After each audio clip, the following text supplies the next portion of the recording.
So we're back for days 15 to 21 of Inktober, and day 15 was dagger. And when I saw the prompt dagger, immediately I thought of this image. And I don't expect you to remember it, but if you've watched my videos where I kind of flipped through some of my really old artwork from school and college, you would have seen this before. Hang on, let me zoom out and I'll show you. So these are two sketches that I did when I was at school, and this is my dad's tattoo. So obviously I did one in pencil and one with coloured pencils, I guess. So that was the inspiration for my Inktober sketch. So I didn't go and visit my dad and say, "Excuse me, can I draw your arm?" I just copied this from the earlier sketches I'd done when I was at school.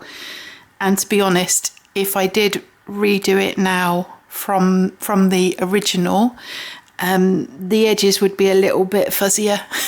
You know how old tattoos go. And then the day after this, I was heading off for my holiday. So here we've got days 16 and 17, which were angel and demon. And I knew that I didn't want to do a literal angel and demon, but having the pair of words together was just an ideal situation for me to combine two sketches on one page.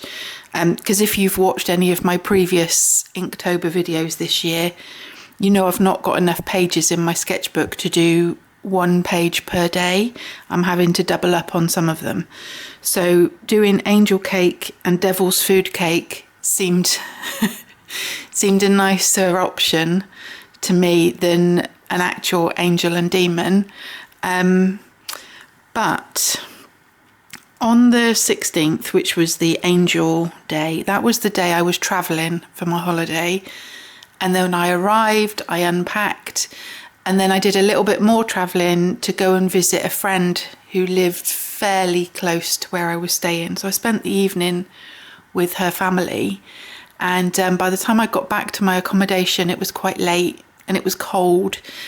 And I was trying to figure out how to set up the heating.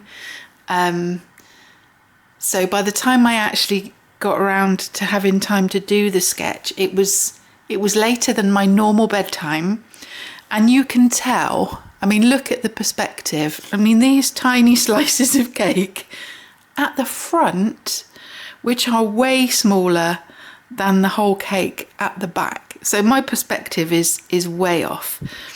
But all I managed to do that evening was just a rough sort of pen outline. And of course I was so tired.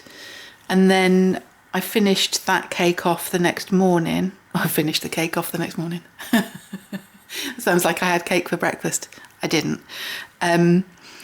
So I finished the sketch of the angel cake the next morning, and then I decided that I would leave the other sketch until that evening, so that at least then felt like there was some separation in time and they were kind of done as two separate sketches, and I didn't end up just doing them both together at the same time.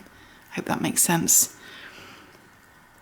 And then for days 18 and 19, we had saddle and plump, and having these two words next to each other, like the 2 days. I mean, if these had been like, you know, day 2 and day 10, like it wouldn't have meant anything. I mean, it would have just been a saddle and it would have just been something plump. But the fact that they were 2 days next to each other, in the same way as angel and demon being 2 days next to each other, like it was too much of a coincidence.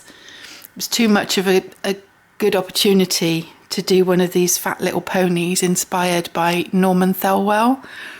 And if you know him, I mean, he was famous for these little fat ponies. But of course, on the first day when I was doing saddle, you know, I just had this little saddle just floating in the air. And I ended up actually drawing the pony twice, because I did it just very lightly in pencil for the saddle day so that I could get the saddle in the right location.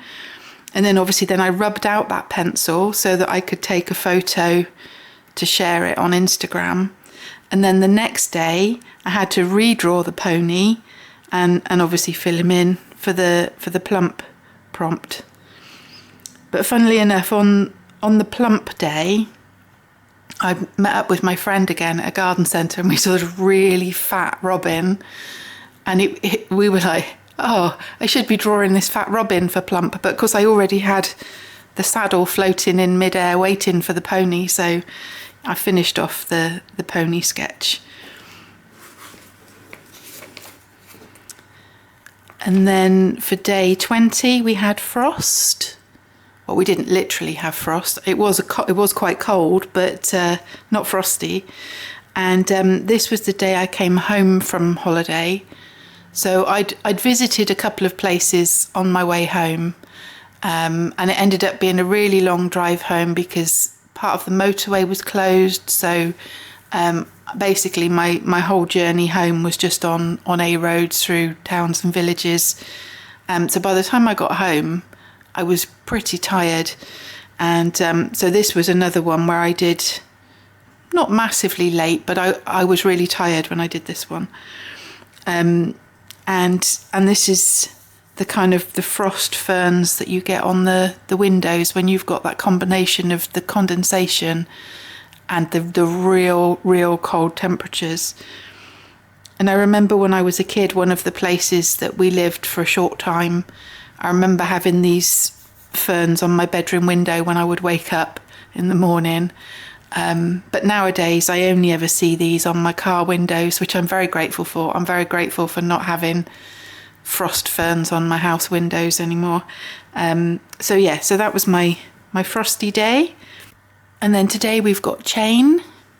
And I decided that I would do a crochet chain rather than a metal chain, because the last few days while I've been on holiday, I'd seen quite a few shops selling wool, and I'd been thinking about buying some wool to make a new cardigan.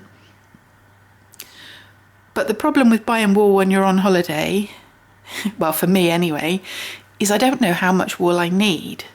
So it was like, do I buy way too much and then not be able to take the extra back for a refund because, I live 200 miles away? Or do I risk not buying enough and running out? And again, I can't just go back and buy more because I'm 200 miles away.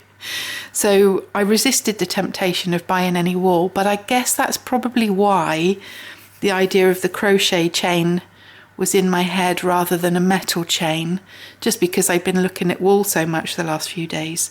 Anyway, I did the chain and the hook, and then the page looked a bit bare, so then I added a kind of more kind of traditional sort of doodle really chain around the edge. So there we go, that's where we're up to, day 21. So I'm glad I managed to get these ones done while I was on holiday, even though the angel cake didn't get done really on the proper day. I mean, I started it on the day, but but there we go, we're up to day 21, and I'll see you again in a week's time.